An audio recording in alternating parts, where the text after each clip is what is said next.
Welcome back to Hannity. So yesterday, the House Intelligence Committee Chairman Devin Nunes, he dropped the bombshell and all the news that following the November election that the Trump transition team and their communications were captured by intelligence community surveillance.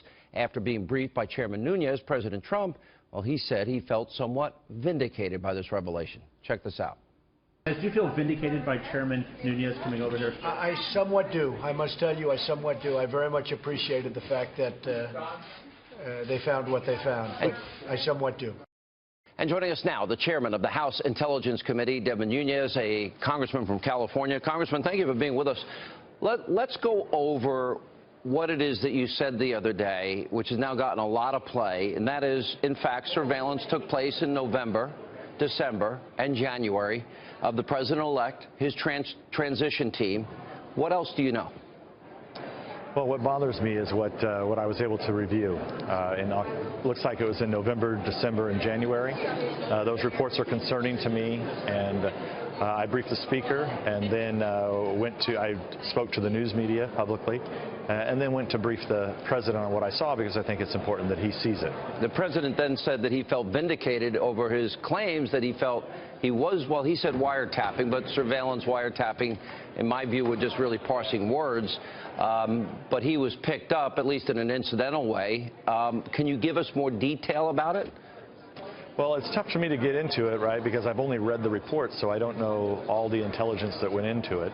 But to me, it's clear that I would be concerned if I was the president, and that's why I wanted him to know. And I felt like I had a duty and obligation to tell him, because, as you know, he's been taking a lot of heat in the news media. And I think to some degree there are some things that he should look at to see whether, in fact, he thinks the collection was proper or not. All right. What about this process? Because we got to go back. I think you would agree with me that the unmasking, if we have our intelligence community doing their job, and I want to emphasize that I have great faith in our intelligence community, and they provide this country with safety and security. It is a necessary evil in an evil world, right? But in the process of surveilling anybody from any foreign country, which they have a right to do and an obligation to do, if an American is picked up on that call, isn't it standard operating procedure, sir, that they don't unmask the identity of the American, doesn't matter who it is, and that when they write up the report, they usually would not include the name of that person or details? They would minimize what they actually say the American is saying. Isn't that standard operating procedure? Right, I think there's a couple different issues at play here. So names, for sure, if they're picked up in any incidental collection of any kind, they should be minimized. However, the other issue you're bringing up is unmasking.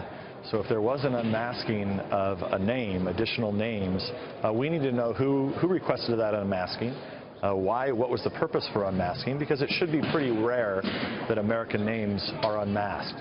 And that's what we're trying to get to the bottom of, and we're hopeful that we get some of the information tomorrow so that the rest of our committee can review it. And then that would also mean that in the case of General Flynn, not only did an unmasking take place, but also an intelligence leak, which, as I understand it, never happens in a case where signal intelligence such as this is, in fact, obtained. Is that correct?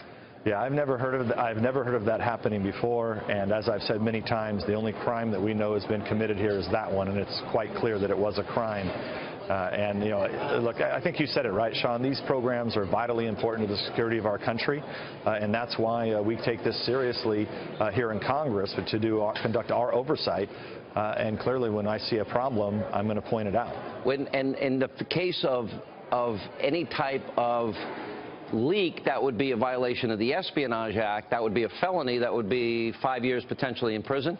That's correct. And that it appears like that happened, right? I mean, we won't know until we got all the details, but from my perspective, it appears like that was a crime. Then that raises another question, because you talked about it being widely dispensed within the intelligence community, meaning many people saw the surveillance of the president-elect and his transition team, and they were identified.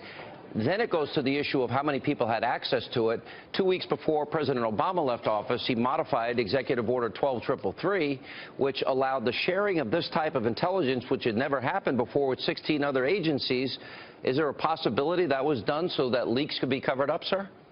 Well, in the reports that I read, they were clearly disseminated far and wide, and I don't think it actually has anything to do with the change in that procedure. But what I saw was disseminated pretty far, and in many cases you have to wonder why, which is why I raised the question. But prior to that modification of Executive Order 12333, it was not usual practice to widely disseminate. So certainly they had to look. If this happened in November and December, that didn't happen until January, the alteration of 12333. Is there anybody that you saw that had dissemination of these documents?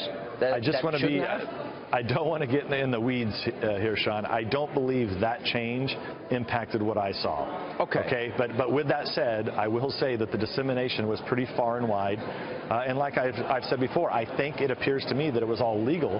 The question is should it have been done in the first place? Did it meet foreign intelligence value? And then secondly, were any other American names unmasked? And I have information that says that there were. Do you question whether or not it was necessary for surveillance?